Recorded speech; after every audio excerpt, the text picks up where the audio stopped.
OpenAI released the biggest feature in ChatGPT. Let me show you why this is huge, how you can enable it, and a few use cases. This new feature, Code Interpreter, is only available for Plus users, so you need to have an upgrade account if you want to try it. If you have it, you can go to this three dot, go to Settings, then go to Beta Features, and enable Code Interpreter. Once you do that, go to GPT-4, click on Code Interpreter, and you will see that now we will have a plus icon. This is incredible. Now you can upload many types of files and ask ChatGPT to analyze the file for you. Let's do an example. For our first use case, let's download a dataset from Kaggle. I will leave the link in the comments. This is completely free, you just need an account in Kaggle. This dataset contains information about different stocks. Now let's upload our dataset. Our dataset contains a lot of information about different stocks. Let's just select Apple, just for the sake of the example. And now, as you can see, we can import this CSV file. And we can ask ChatGPT explain this dataset in simple language. This is incredible. If you open the Word to see what ChatGPT was doing in the backend, we can see that he was just creating some Python script.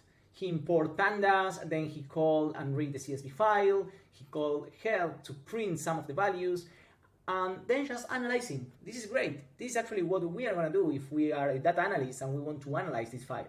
So here we have a description of each of the columns and a specific description about the entire dataset. Now, because we know what is happening in the backend, ChatGPT is just using Python, let's go further and ask something a bit more deeper. Let's ask him to use descriptive statistics and visualization technique to analyze the stock post-COVID times. The same that you will do if you are a financial data analyst.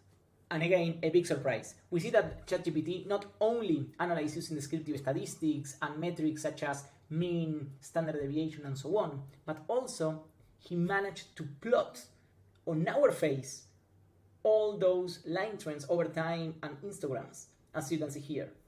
Not only that, he's also explaining all those graphs. This is really, really good, guys.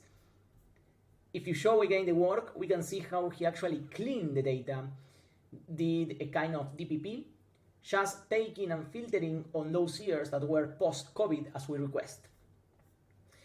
Great, let's talk about another use case. We will import our new file, finance course description, and we will ask to ChatGPT to create a word cloud visualization based on that document. And voila, he made it. What he did first is to transform the document into plain text. Then he defined a list of stop words, so to make sure that he's not counting those stop words, because we are not interested on that. Second, he tokenized all the words, and then he started counting and create a kind of top 10. Finally, he called Matplotlib library to visualize the word cloud, as you can see here. Incredible. Let's talk about our third use case, and I think this will blow your mind. Our last use case is about ask ChatGPT to help us with our homework. So what I did a screenshot of a math exercise, and I will ask ChatGPT to read it and solve it. Let's import the exercise. Once we import the exercise, we can ask ChatGPT again to read and solve it.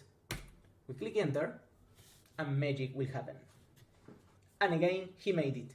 He took the image I upload, this problem number 5, a math exercise. He first transformed that image in a text. Second, he transformed all those equations into a Python script, import some libraries, and finally, he solved it. I hope you enjoyed this short tutorial. See you soon. Bye bye.